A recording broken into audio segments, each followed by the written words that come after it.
Vous êtes sur Congo 26 Télévision, merci de nous choisir pour vous informer. Bienvenue à cette grande édition du 16 janvier 2026. Dans l'actualité, 25 ans après l'assassinat de Laurent Désiré Kabila, la République démocratique du Congo se souvient d'un président tombé en pleine quête de souveraineté. Un quart de siècle plus tard, son combat et son message continuent de résonner dans un pays toujours confronté aux défis de l'intégrité territoriale et de paix. En Ituri, dans le territoire de Djougou, les conditions d'études des enfants déplacés interpellent. Faute d'infrastructures et de soutien, plusieurs écoles accueillent des élèves issus des sites de déplacés de Niamoussassi dans la chefferie de Bahema. Bouanagui fonctionne dans des conditions précaires.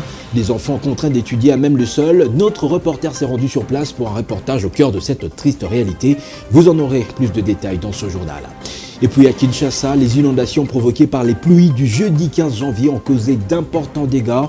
Un nouvel épisode qui met en lumière des failles persistantes dans la gouvernance de la capitale congolaise. Nous y reviendrons sur les faits et les conséquences dans un instant. Voilà tout pour les principaux titres. Le développement, c'est tout de suite. D'abord, pareillement aux années précédentes, le Palais des Marbres, lieu de l'assassinat de Laurent Désiré Kabila, est devenu un site historique de tourisme qui a reçu ce vendredi 16 janvier plusieurs personnes venues honorer la mémoire du héros national. Le détail dans ce reportage de notre confrère Trésor Tambi Koma. Jadis, au bureau de travail de l'ancien président congolais, Laurent Désiré Kabila, assassiné le 16 janvier 2001, le Palais de Marbre revêt un caractère historique pour le peuple congolais en général et ses visiteurs quinois en particulier. C'est un rappel de certains faits historiques pour toutes les tranches d'âge présentes en ce lieu. Adolescents, jeunes et vieux, tous ont voulu ainsi, pour une énième fois, rendre des hommages mérités à celui qui s'est surnommé de son vivant, le soldat du peuple. Laurent Désiré Kabila reste pour nous un grand homme et héros national. Il a combattu un beau combat, mais il a achevé aussi sa mission. Notre présence ici, c'est pour commémorer sa mémoire. Il reste une icône de génération à génération. La visite sur ces sites qui conservent la pièce d'assassinat de Laurent Désiré Kabila est aussi considérée comme celle de la culture générale. Je suis ici pour essayer de voir le premier président, le troisième président de la RDC, d'essayer de comprendre ce qu'il a fait pendant son mandat, essayer aussi de connaître son histoire. Je suis déjà étonné, mais j'aimerais encore plus connaître d'autres histoires. J'espère que je vais bien connaître des histoires. Je vais bien apprendre. Ce site emblématique et incontournable demeure un patrimoine pour la République démocratique du Congo, d'où un entretien régulier s'avère indispensable afin de lui assurer une survie dans les cadres des archives du pays. 2001-2026, 25 ans après l'assassinat de Laurent Désiré Kabila, la République démocratique du Congo se souvient d'un président tombé en pleine quête de souveraineté. Un quart de siècle plus tard, son combat et son message continuent de résonner dans un pays toujours confronté aux multiples défis de l'intégrité territoriale et de paix. C'est un drame qui a plongé les pays dans la stupeur. L'assassinat de Laurent Désiré Kabila, les tombeurs de Mobutu dans son bureau de travail cachent une montagne de secrets jamais révélés. À ces jours, les véritables commanditaires de cet acte odieux n'ont jamais été formellement identifiés. Arrivé au pouvoir en 1997, Laurent Désiré Kabila opère rapidement un changement de cap. Il rompt avec les forces étrangères qu'il avait soutenues et affiche clairement sa volonté de rendre les Congos aux Congolais. Je vais discuter avec Kagame parce qu'il a des troupes ici et il a des difficultés pour le faire partir vers le Rwanda. Et puis il est en plein dans notre territoire et notre peuple ne tolère pas la présence des Rwandais ici. Cette orientation souverainiste provoque des fortes tensions et replonge les pays dans la guerre. La RDC fait alors face à des agressions extérieures, notamment du Rwanda et de l'Ouganda.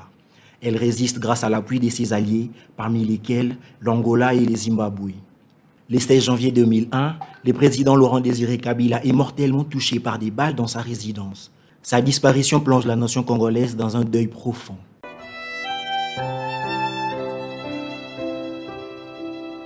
25 ans plus tard, son message demeure d'actualité. C'est une guerre injuste imposée à un peuple souverain. Le peuple doit se mobiliser. Il n'est pas encore assez mobilisé pour répondre à l'agression. Sa célèbre exhortation, prenez-vous en charge, continue d'appeler les Congolais à l'unité, à la responsabilité et à la défense de la souveraineté nationale. Le dialogue à l'africaine. Une certaine opinion milite pour cette recette toujours appliquée, mais sans résultat attendu dans le cas de la République démocratique du Congo. Du Antananarivo en passant par l'Afrique du Sud, avant de relever l'Angola, c'est du déjà vu, rien de nouveau sous le ciel congolais. Le pouvoir, ce sont les urnes et non les conciliabules anti-peuple. Suivez. Allergie autour d'une table politique, cette vieille maladie de la classe politique congolaise, obsédée du pouvoir pour le pouvoir, ce qui expliquerait la recette dialogue contre en réalité les obstacles à l'accession au pouvoir d'État via des méthodes peu recommandées. De Antananarivo, en passant par Sun City et les rêves d'Angola, même les seigneurs des guerres y croient. Pathétique. Les religieux, eux, songent à apporter leurs ingrédients à la recette dialogue. Rien de nouveau sous le ciel congolais. Le palmarès néanmoins n'indique qu'une seule série d'échecs, laquelle prolonge la souffrance du peuple pris au chair à canon par les prétendus libérateurs. Pendant cette brouille, le même peuple observe ainsi impuissant comment ses intérêts sont sacrifiés à l'autel de la guerre. Qui a dit que le Congo n'a de solution à la crise politico-militaire que le dialogue? À quoi rime la campagne menée par des religieux déguisés en anges de lumière? Qui a dit que l'Angola piloterait la barque dialogue d'ici là? Les Congolais victimes de la barbarie venue du Rwanda appellent à des réponses appropriées à ces préoccupations. Pendant ces temps, toute initiative dans ce sens paraît sans issue tant que l'objectif caché est le partage du gâteau. Prétendue annexion des territoires rwandais hérités de la colonisation par la République démocratique du Congo, le sujet fait débat. Ces propos du président rwandais dont les troupes ont investi une partie du Kivu dévoilent clairement les visées expansionnistes du dirigeant de Kigali. Le conflit dans la partie est de la République démocratique du Congo alimenté par des mensonges du dirigeant rwandais est à prendre avec tous les sérieux du monde pour faire échec à cette menace contre l'intégrité territoriale de la République démocratique du Congo. Patrick Loconi.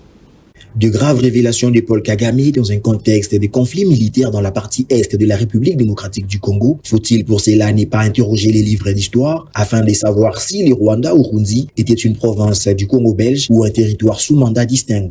La première réponse en vue est qu'il n'a jamais été annexé au Congo belge des territoires rwandais. La loi du 21 août 1925 stipule qu'il s'agissait d'une province administrative sous mandat de la Société des Nations et non d'une extension du Congo. Ce mandat de type B imposé à la Belgique d'administrer les territoires dans l'intérêt des populations locales. Cependant, certains historiens comme Thomas Louaka parle d'annexion de fait, vu que le Rwanda-Urundi était dirigé depuis Léopoldville après la victoire de la force publique sur les Allemands, alors que Linda Lulendo mettait l'accent sur l'importance de respecter les textes juridiques, soulignant que pour ce faire, que confondre mandat et annexion entretient des interprétations politiques hasardeuses dans les contextes actuels des Grands Lacs. Cette confusion entre provinces administratives et provinces annexées a des effets durables, faussant l'histoire et compliquant les responsabilités des anciennes puissances coloniales dans les conflits actuels. Au-delà des termes juridiques, ce sont le peuple du Rwanda, du Burundi et de la RDC qui subissent les conséquences. Tensions ethniques et crise des souverainetés. Il est crucial de révisiter ces événements avec précision pour construire une paix durable. L'histoire étant basée sur des faits et que les interprétations peuvent déformer la réalité, il y a lieu de souligner que les cas du Rwanda-Urundi illustrent parfaitement l'importance de cette précision historique. En Ituri, plusieurs écoles connaissent des conditions très difficiles par l'état de certaines infrastructures scolaires. La plupart de ces enfants qui étudient sont des déplacés. Les conditions d'études dans ces écoles sont déplorables. Nos reporters ont visité une école dans le territoire de Djougou où étudient des enfants dans le site de déplacés de Niamoussassi. Suivez. C'est dans cet état que se trouvent plusieurs écoles où étudient les enfants déplacés dans le territoire d'Ndjougou. Ici, nous sommes à l'école primaire Kossa D, localisée dans la chefferie de Bahema-Banyuagi, à plus de 50 km au sud-est de la ville de Bunia.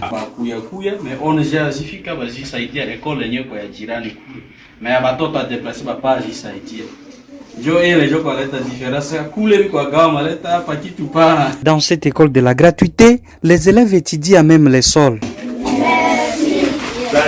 Très à l'aise. Tel qu'on peut lire dans ce cri de détresse du directeur de cette école. Nous avons trouvé dans 3 salles, il n'y a pas de bancs, il y a seulement pour fabriquer les bancs dans 3 classes.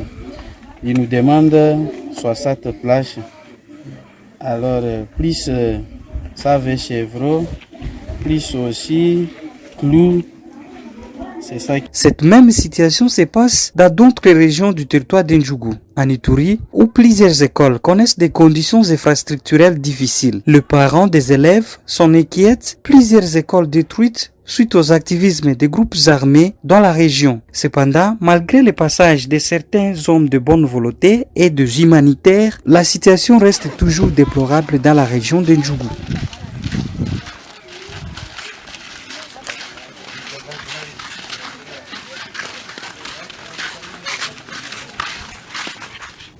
« 350 000 décès dus au cancer de l'utérus chaque année », c'est les chiffres évoqués par l'Organisation mondiale de la santé, OMS, qui mettent en évidence les pays à faible revenu. Pourtant, ces fléaux est actuellement évitable grâce au vaccin contre le HPV et au dépistage régulier. Selon le docteur Peggy Chasuka Tumba, médecin de santé publique et spécialiste en santé et environnement, Tony Nzolamé l'a contacté, il abordait sur cette question cruciale. Suivez.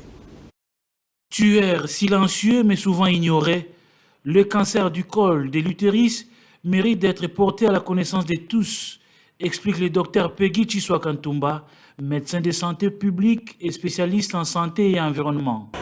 Par définition, les cancers, c'est une prolifération anormale des cellules. Les cancers du col de l'utérus, donc c'est les cancers au dépend du col de l'utérus qui est la partie inférieure de l'utérus qui relie l'utérus au vagin. Chaque année, le cancer du col de l'utérus touche 660 000 femmes et en tue 350 000 à travers le monde. Un bilan dramatique alors que cette maladie est pourtant largement évitable. Oui, pour reconnaître les cancers comme tout autre cancer, il faut les dépistages. Les dépistages, d'abord, il faut penser à prévenir les cancers. On prévient les cancers en faisant des frottis au niveau du col utérin pour suivre l'évolution. Y a-t-il des cellules anormales? S'il y a des cellules anormales, à ce moment-là, on peut traiter pour guérir si vite. Dans la quasi-totalité des cas, ce cancer est provoqué par une infection persistante à un virus très commun, le papillomavirus humain, HPV. Le docteur Peggy Chisuaka Tumba conseille la vaccination et le dépistage. Aux jeunes filles et aux femmes, la meilleure prévention, c'est avant les rapports sexuels où on doit vacciner les filles pour éviter les cancers du col utérin. Mais les garçons aussi peuvent être vaccinés pour éviter le papillomavirus humain. Face à l'urgence, insiste la spécialiste, le cancer du col de l'utérus nécessite un engagement ferme du pays à travers des investissements dans des systèmes de santé et une large campagne d'information pour briser les tabous. Les inondations suite aux pluies qui se sont abattues jeudi 15 janvier à Kinshasa ont causé des dégâts dans la ville. Le spectacle a une fois de plus démontré les failles de la gouvernance de la capitale congolaise. Déborah Mpeti nous en parle. À niveau bouché, des tronçons entièrement coupés, formation des lacs artificiels, rendant la traversée des routes impraticable, au même titre que la circulation des véhicules. Kinshasa est un cauchemar en temps de pluie. Les cas de celle qui s'est abattue sur la mégalopole, capitale de la République démocratique du Congo, vieille de plus de 100 ans.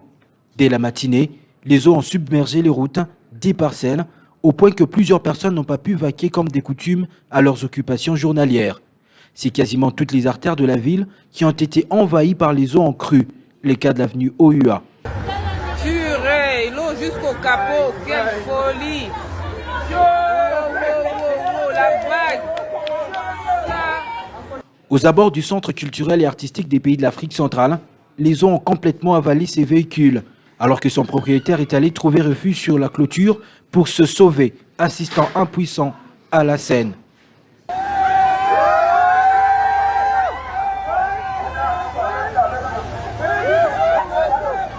Malheureusement et depuis plusieurs années, les Kinois sont contraints de vivre avec cette problématique, tout en espérant voir un jour la situation s'améliorer, avant que le pire n'engloutisse ce qui reste encore de l'ex-Léopoldville.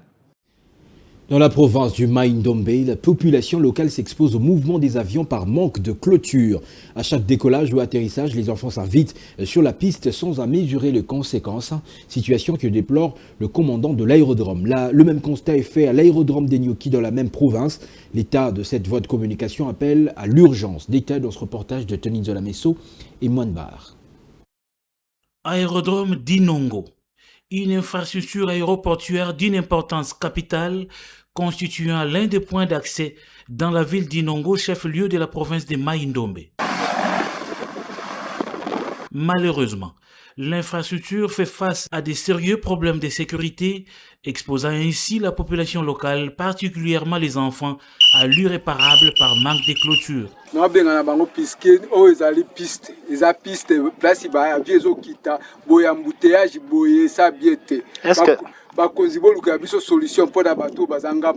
La même situation est observée à l'aéroport de Nyoki dans la même province.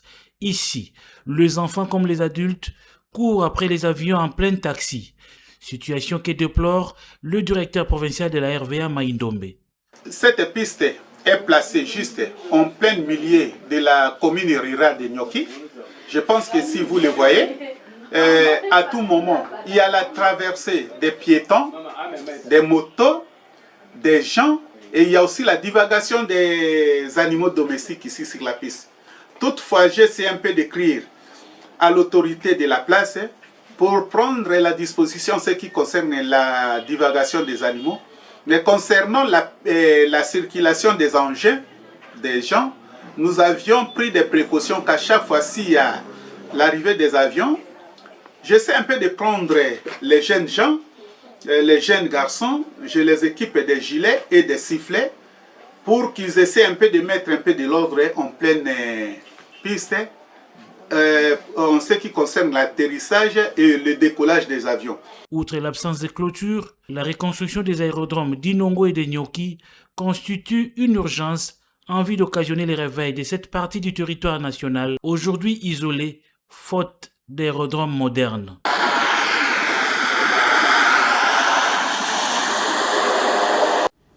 C'est par cette information en provenance de l'intérieur du pays que nous mettons un point final à ce journal. Voici l'essentiel à retenir. 25 ans après l'assassinat de Laurent Désiré Kabila, la République démocratique du Congo se souvient d'un président tombé en pleine quête de souveraineté. Un quart de siècle plus tard, son combat et son message continuent de résonner dans un pays toujours confronté au défi de l'intégrité territoriale et de paix.